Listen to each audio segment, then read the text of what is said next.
Welcome, my peeps, my peoples. Please like, comment, subscribe, share the video. It'd be greatly appreciated from the bottom of my heart, my peeps, my peoples. Peep Squad is in the building, baby. We going to the top, baby. So please become a part of Notification Squad, Peep Squad, baby. So let's get into it. Let's talk about NeNe Leakes and Andy Cohen. It's going down between them two because you know Andy done shaded NeNe recently when he finally addressed the situation about firing the racist people that work over there at Vanderpump Rules. So with that situation, he said, I didn't see NeNe tweets. I don't know what NeNe's talking about. He act like he don't know nothing that she's doing. Like we don't know that he be out here watching and he don't got a team to be watching his peoples, his girls, the ladies that work for him, allegedly. But if you ask Andy, he'll tell you nobody works for him. He has no power over that Bravo. He's just an innocent bystander. He don't know what to do, but he loves Vanderpump Rules, baby. So it is what it is with that situation. I was like, Andy is full of it, baby. He is full of it. But, you know, he was shading NeNe, basically saying, I didn't hear anything that NeNe had to say,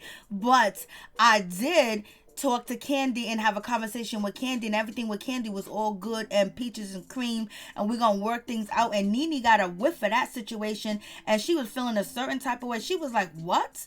And so now it seems like NeNe is calling for Andy to get out the way, to get out the business, that he needs to be fired because NeNe Leakes retweeted, when someone tweeted, change starts at the top, fire the face of Bravo.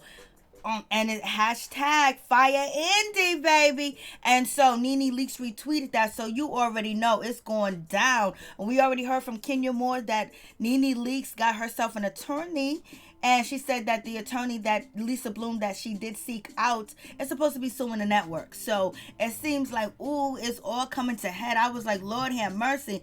And then NeNe Leakes felt a certain type of way too as well, because she's like, what's going on with this situation? What's really happening? And what, Andy's going to be talking to Candy? That's who he needs to talk to. That's who he wants to talk to and work things out when we talk about race issues, when we talk about, you know, unfair treatment over there at Bravo, especially to African Americans and black people over there. And so therefore he seeks out one person, that's Candy, and he doesn't talk to everybody that works for Bravo, everybody that's on the payroll. So NeNe Leakes was feeling a certain type of way, and she addressed the situation.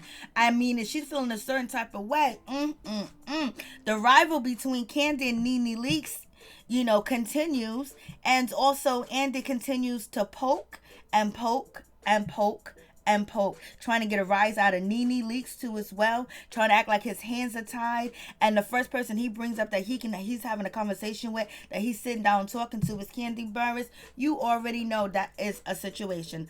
I was like, Lord, Andy just want it all, baby. But we got NeNe Leakes, and she speaks on the situation. She speaks on Andy. She speaks on, there's somebody that's going to be demising. There's going to be a demise of the show. I don't know if she's talking about Kenya Moore or she's talking about Andy.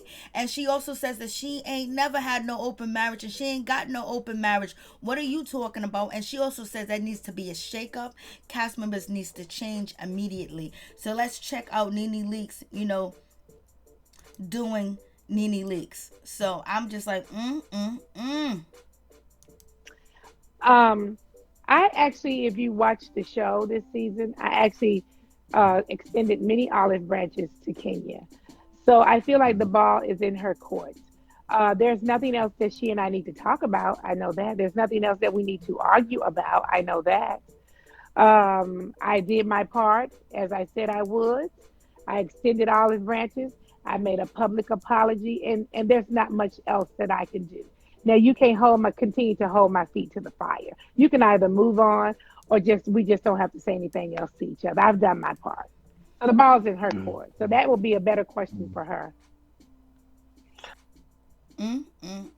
so you guys tell me what you think about that situation. Seems like Nina's coming Um, out swinging. I actually, if you watch the show this season, I actually extended many olive branches to Kenya. So I feel like the ball is in her court. There's nothing else that she and I need to talk about. I know that. There's nothing else that we need to argue about. I know that. I did my part as I said I would. I extended olive branches. I made a public apology, and there's not much else that I can do. Now you can't continue to hold my feet to the fire. You can either move on or just we just don't have to say anything else to each other. I've done my part. So the ball's in her court. So that will be a better question for her. Mm, mm, mm. It's getting crazy at Real Putting you Housewives on the of spot. Atlanta. Who Okay. would you nominate? Who would you nominate? And why? I've gotten in trouble so many times nominating people that I just won't nominate nobody. Why Black Lives Movement right now? I'm just not gonna nominate nobody. Uh, But I will say this: no, I'm not gonna nominate anybody. That's all a mm, joke. But mm, um,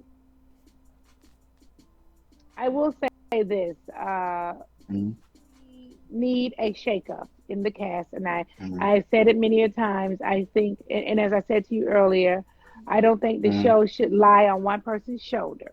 I feel like mm, everybody that's being paid need to participate. No, I don't think participating in the reunion is participating.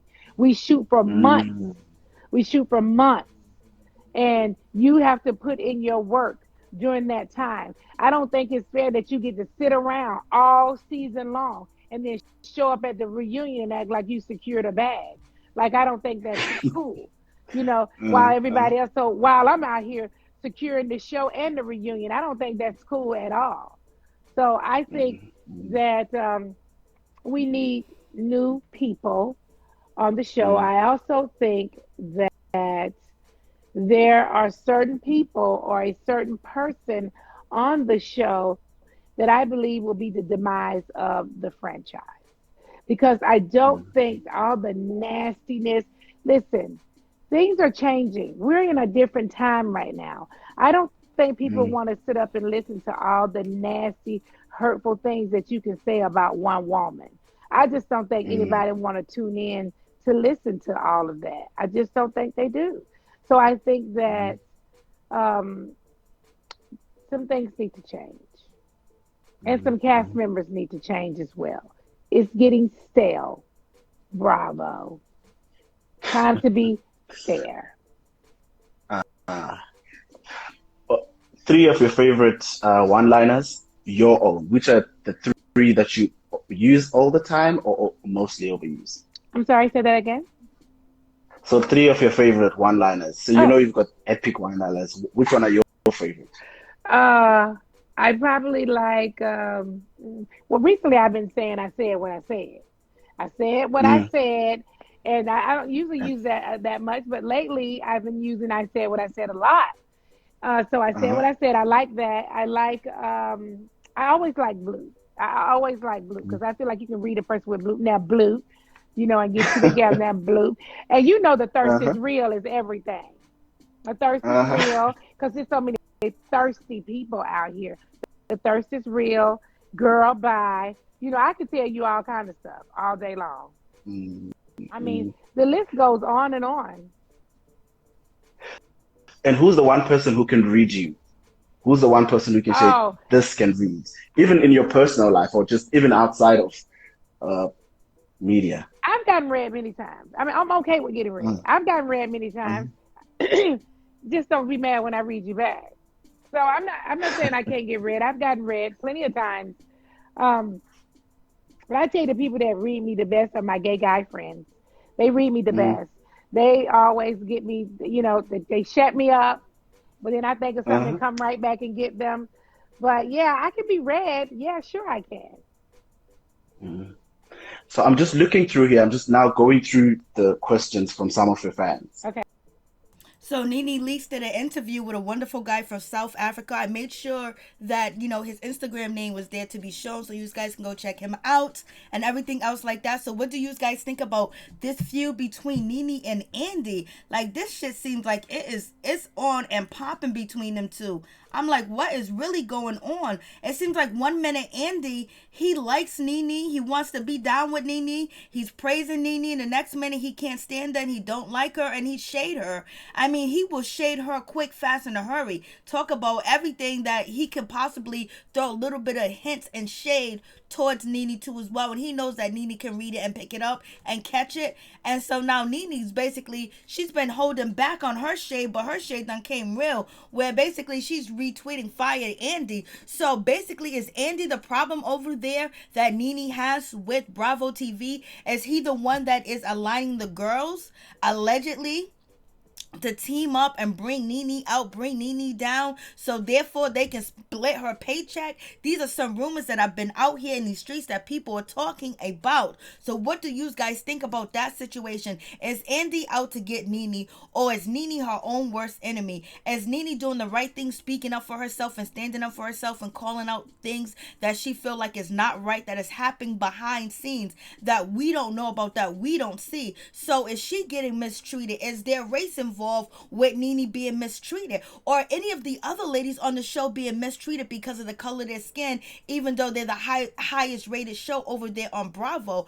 Are there some race issues going on with the TV shows that we watch? Real Housewives of Atlanta, Real Housewives of Potomac, and Married to Medicine over there at Bravo TV. Do these ladies have a story to tell about the treatment they have received over there at Bravo? And is Andy the main ring leader of the mistreatment and scaring people and putting fear in them, and also putting sweet nothings in the lady's ear to do his dirty work or do the network's dirty work? So you guys tell me. Peace. I'm out. Much love.